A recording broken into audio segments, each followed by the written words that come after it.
ಕಾಂಗ್ರೆಸ್ ಕಡೆಯಿಂದ ವಾಲ್ತಾರ ಹೇಗೆ ಅಂತ ಸರ್ ಮಾತಾಡಿದ್ದೀರಾ? ನಾನು ಸನ್ಮಾನ್ಯ GT ದೇವೇಗೌಡರು ಸಾಹೇಬರು ಇದು ಮೊದಲನೇ ಬಾರಿ ಅಲ್ಲ, ಕೆಲವೊಂದಷ್ಟು ಸಂದರ್ಭದಲ್ಲಿ ಸಣ್ಣ ಪುಟ್ಟ ವೈಮನಸ್ಸುಗಳಾದಾಗ ನಾನೇ ಸೇತುವೆಯಾಗಿ ಕೆಲಸ ಮಾಡಿದ್ದೇನೆ. ಹಿಂದೆನೂ ಕೂಡ ಅವ್ರನ್ನ ಮತ್ತೆ ಪಕ್ಷಕ್ಕೆ ಕರೆತರ್ತಕ್ಕಂಥದ್ದಕ್ಕೆ ಹಲವಾರು ಸಂದರ್ಭದಲ್ಲಿ ನಾನು ಪ್ರಾಮಾಣಿಕವಾಗಿ ಕೆಲಸ ಮಾಡಿದ್ದೇನೆ.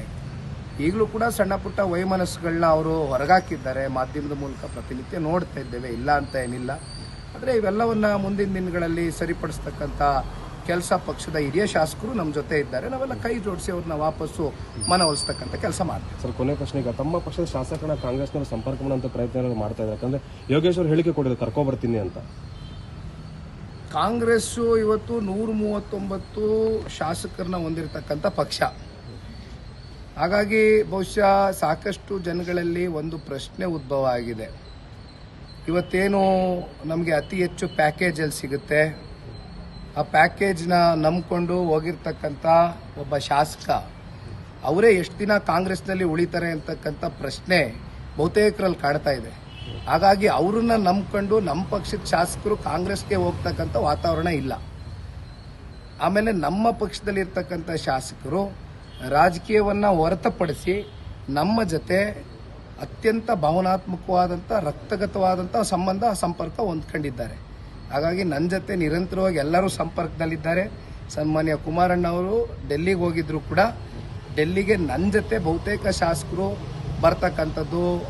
ಅವರ ಏನು ಕ್ಷೇತ್ರದಲ್ಲಿ ಅನುದಾನಗಳು ಸಿಗ್ತಾ ಇಲ್ಲ.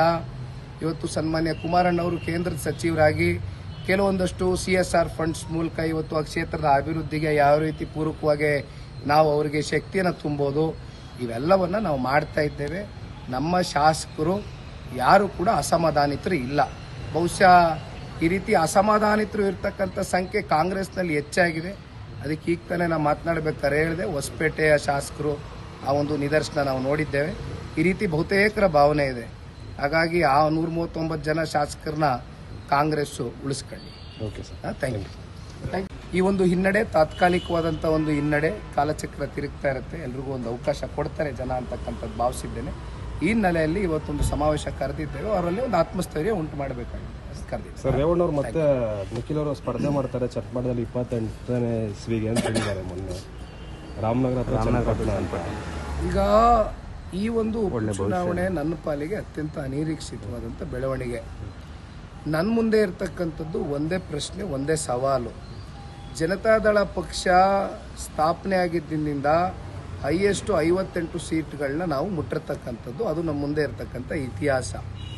ಈ 58 ಗಡಿಯನ್ನು ದಾಟಿಸ್ತಕ್ಕಂಥದ್ದು ಜನತಾದಳ ಪಕ್ಷವನ್ನು ಒಂದು ದಡ ಮುಟ್ಟಿಸ್ತಕ್ಕಂಥ ಕೆಲಸವನ್ನು ಒಬ್ಬ ಪಕ್ಷದ ಕಾರ್ಯಕರ್ತನಾಗಿ ಮುಂದಿನ ಚುನಾವಣೆ ದೃಷ್ಟಿಕೋನದಿಂದ ಸಂಘಟನೆ ಮಾಡ್ತೀನಿ. ಸರ್, ರಾತ್ರಿ ನೀವು ಒಂದು ಹಾಸನ ಸಭೆಯಲ್ಲಿ ನಾನು 10 ಸರಿ ಸೋತ್ರ ಪರವಾಗಿಲ್ಲ, ನನ್ನ ಪಕ್ಷನೇ ಇಂಪಾರ್ಟೆಂಟ್ ಅನ್ನೋ ಮಾತನ್ನ ಹೇಳಿರುವಂಥದ್ದು ಕಾರ್ಯಕರ್ತರಿಗೆ.